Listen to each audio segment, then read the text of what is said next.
Já estamos em novembro, mas Vamos falar do Outubro Rosa. vem com a gente nessa entrevista. Sou a enfermeira Bruna Busnardo, estou aqui com a Carla Bacos Milani, também enfermeira e especialista em oncologia.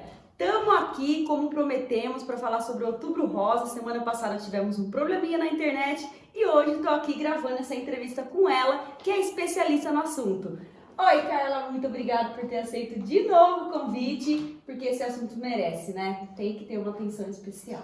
Isso aí, Bruna. Primeiramente, eu quero agradecer o convite, né, de estar aqui com você, para a gente bater um papo e falar sobre o assunto de prevenção e diagnóstico que envolve o câncer de mama.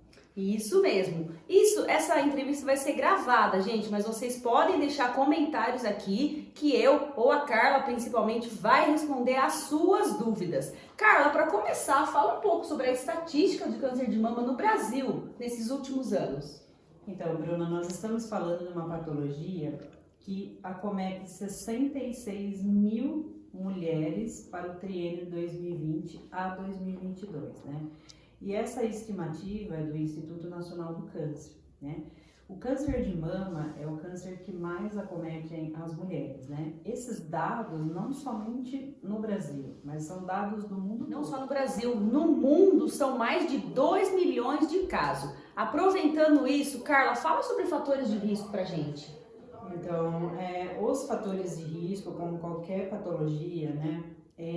No câncer de mama, existem alguns fatores de risco que a gente chama de fatores de risco modificáveis e outros fatores de risco não modificáveis, né?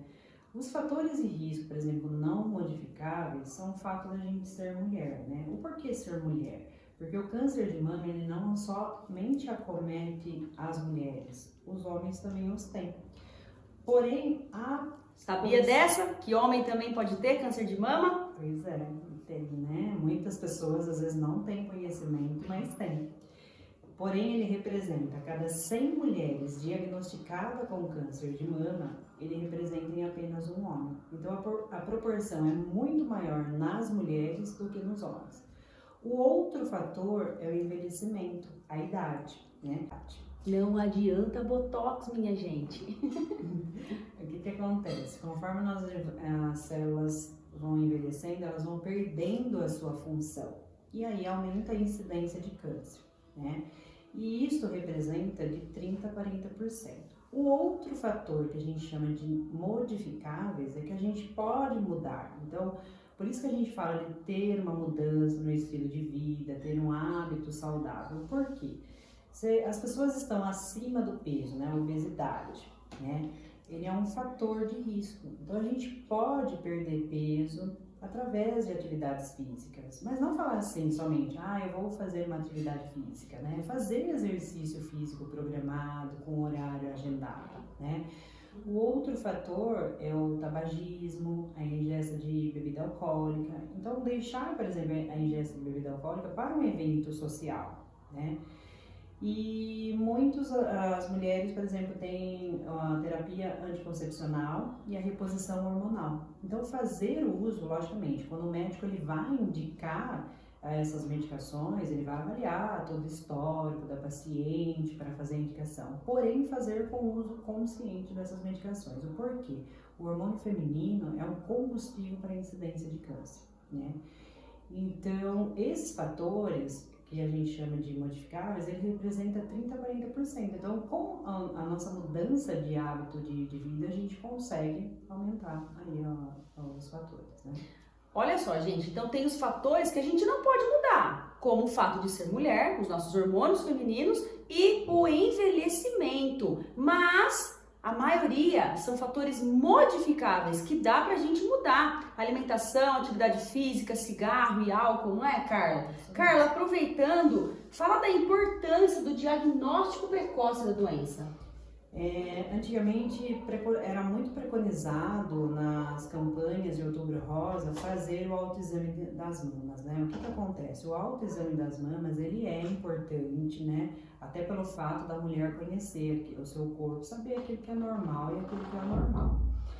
Porém, quando as mulheres fazem o autoexame das mamas, a gente consegue detectar nódulo acima de 2 centímetros. E hoje se preconiza o quê?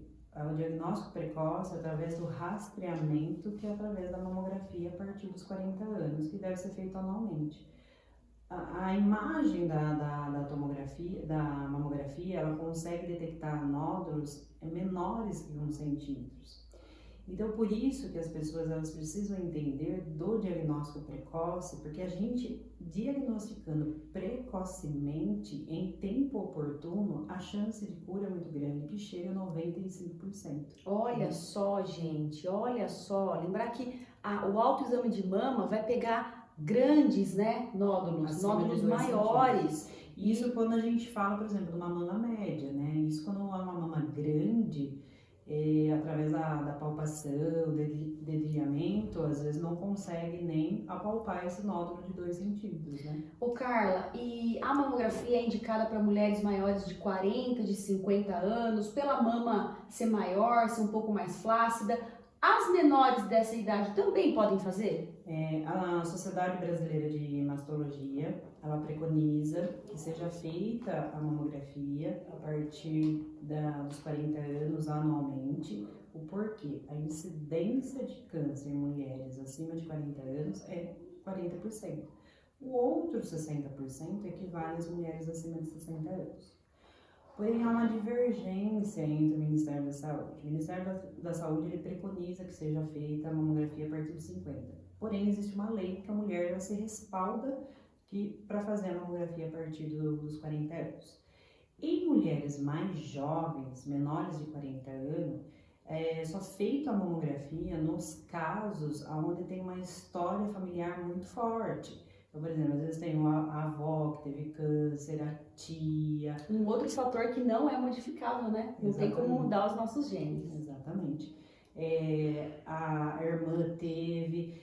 E a mamografia é indicada quando você tem essa história familiar muito forte, é indicada se fazer a mamografia 10 anos antes do caso que teve na família. Então, um exemplo, se a mãe teve câncer com 35 anos, ela vai fazer a mamografia com 10 anos antes. Um fator é esse, que né, você tem uma história familiar muito grande, e o outro fator, por exemplo, se a mulher ela tem uma queixa, né, muito importante, se ela tem uma dor ou se tem um nódulo palpável. Pegando esse gancho, fala sobre os sinais de alerta. O que a gente percebe na mama? Então, quando a mulher, os sinais de alerta, quando a mulher vai fazer o autoexame, deve ser feito 4 ou 5 dias após o período menstrual, justamente por conta da mama ela tá inchada, né? Então, a gente tem que observar, né? Se existe algum nódulo fixo ou indolor, se a mama tem uma ferida que não cura, não cicatriza, se o meu mamilo ele tá invertido, se tem alguma saída de secreção anormal do meu mamilo, principalmente sangue, né? Se a minha pele ela tem alterações e é muito semelhante, a gente associa muito semelhante a uma casca de laranja. E essa mama que ela tá com alteração, se eu encontro do lado da minha axila algum nódulo também. Olha só, gente, bem interessante. Então, para isso, você tem que se conhecer. Olha que você for tomar banho, você vai estar sem roupa, se olha no espelho, né? Olha algumas partes pelo espelho que você não consegue olhando de cima. Tem regiões que a gente não consegue olhar, que a gente só vê essa parte aqui de cima da mama. Então, claro, às vezes a gente palpa algum nodulinho, mas pode ser gordura na mama. Mas aquele que você acha estranho, que está te incomodando, vale muito a pena procurar um médico. Carla, quase finalizando já, fala sobre o seu artigo, sobre a pandemia, sobre mulheres que pararam o tratamento por causa do coronavírus. Como que foi? Onde está esse artigo para quem queira ler? Bruna, muito se falou, né, em mídia, em rede social sobre a pandemia, né? E muitas mulheres deixaram de procurar um médico para se fazer os seus exames, né? Isso teve até uma pesquisa recentemente que fizeram com 1.400 mulheres, onde elas tinham consciência de se fazer o rastreamento através da mamografia, porém 65% deixaram de fazer a mamografia. Então é um percentual muito alto, né? E na época, quando iniciou a pandemia, me fez pensar muito pelo fato do setor onde eu trabalhava com paciente oncológico, né? Então eu comecei a ler artigos, né? Porque a gente sabe que a gente sempre preconiza que para fazer o diagnóstico precoce, porque é onde a gente faz o diagnóstico precocemente, a gente tem os melhores resultados. E se a gente faz um diagnóstico tardio, a gente vê os piores resultados. Então eu comecei a ler sobre o assunto e escrevi um artigo de opinião. Inclusive, esse artigo ele foi publicado na Sociedade Brasileira de Enfermagem Oncológica, a qual eu sou associada, e no COREM, né, o Conselho Regional de Enfermagem, né. E eu escrevi nesse artigo, né, com a declaração da Covid-19, as instituições de saúde, né, elas tiveram que fazer toda uma mudança de fluxo, né, implementar fluxo justamente para ter o controle dos surtos da Covid-19, né. Isso não somente por questões de segurança para o paciente oncológico, mas sim pelo próprio profissional que atuava, né? E aí eu li também e escrevi que a Sociedade Brasileira de Mastologia, ela disse que entre fevereiro e março de 2020, 50 mil brasileiros deixaram de se fazer o diagnóstico, né? Então a gente vê que é um número muito assustador, muito grande. E até o final do ano ia deixar de ser feito o diagnóstico em 90 mil pessoas. Então, é bastante, né? Então, mesmo com os tempos de pandemia, né, a Sociedade Brasileira, a Associação Médica Brasileira, eles sempre preconizavam que as pessoas deveriam se fazer as suas consultas, os seus segmentos, o seu tratamento, justamente que a gente está falando de uma patologia onde ela não pode esperar, né? Isso não somente de câncer de mama, né? Qualquer tipo de câncer, né? Então a gente vê que sempre quando diagnosticado precocemente, a gente tem aí os melhores resultados, uma chance de cura muito grande, né? Aproveitando então que já estamos em novembro, vamos dar uma pincelada sobre o Novembro Azul? Fala um pouquinho, um sinal de alerta que os homens devem prestar atenção sobre câncer de próstata. Bruno, a gente também fala de uma patologia onde mais acometem os homens, é o câncer de próstata. A gente está falando de uma patologia aí que representa 65 mil novos casos, também são estimativas do Instituto Nacional do Câncer. O câncer de próstata, né, geralmente tem os seus fatores de risco, que também são a história familiar, né, a idade, né, envelhecimento, como eu disse, do câncer de mama, mudança de estilo de vida, obesidade, né, e os seus sinais de alerta é uma doença mais silenciosa, às vezes os homens eles não apresentam sintomas inicialmente e quando apresentam sintomas, eles apresentam uma dificuldade de urinar ou às vezes um aumento da urina, principalmente aí no período de dia ou noturno, né?